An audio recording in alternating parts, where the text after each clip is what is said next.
There's a quote from St. Augustine that I've always hold on dear to my heart, and the quote is this: "He who is jealous does not know love." And that's very important to hear that statement, because in the gospel reading today, you notice that the jealousy that exists between the Pharisees and the disciples of Jesus Christ. What jealousy does, it keeps us direct our focus somewhere else. Instead of directing at God or our brothers and sisters, we look at ourselves and compare ourselves to others and saying, like, wait a minute, why do they get away with that? Instead of me, I didn't get away with it. And what does jealousy do? Jealousy destroys love in the heart. The antithesis of jealousy is animosity. You see the person have something, or they get to do something, and guess what? We want something bad to happen to them. But sometimes we don't look at the blessings that God's given to us. We don't look at the blessing, the gifts God's given to us.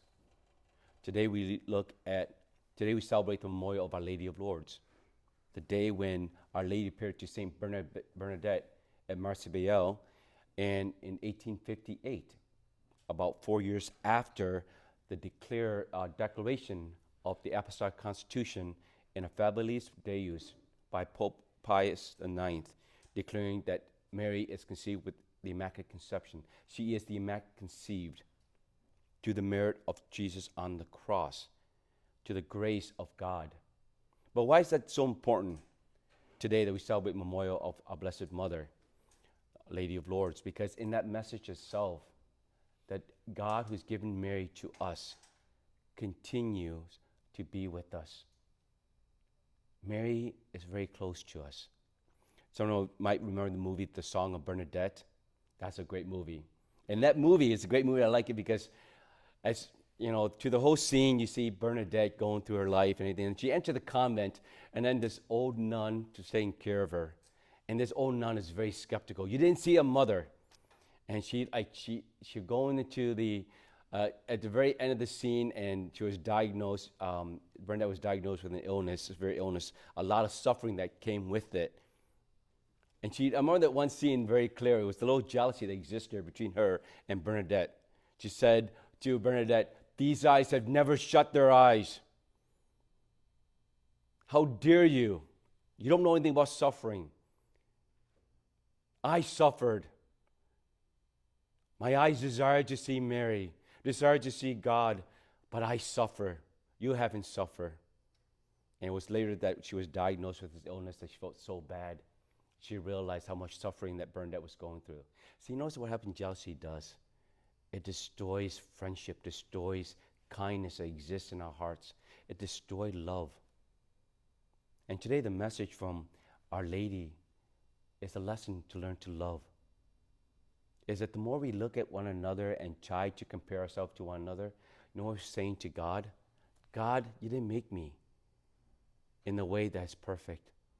You didn't make me. That's the reason I'm comparing myself to others. There was a mistake in me. No, God doesn't make mistakes. And the more we look at other people, or what they do have, or what I don't have compared to what they do have, or what they're doing, what I'm not doing, well, it destroys love. Love cannot exist in the heart. And today the gospel is very clear about that. Next time we feel that sense of jealousy, you have to ask yourself, do I have love in my heart? Why am I comparing myself to others? Is there some deficit within me that's holding me back from loving God? And today I also ask the intercession of Our Lady of Lourdes, so she may guide our hearts. She made a promise to Saint Bernadette. You're not going to be happy in this life, but you will be in the next. Not that the things that God's given us in this life, it's not meant to be enjoyed. But we have to use it in a way that can help us, direct us to a life of holiness, direct us to the good. May today, to the intercession of Our Lady of Lourdes, may her presence always be in our hearts. May in those moments when we're about to compare ourselves to one another or be jealous, we can always hear the words of a mother. Where is love in our hearts? Is love present?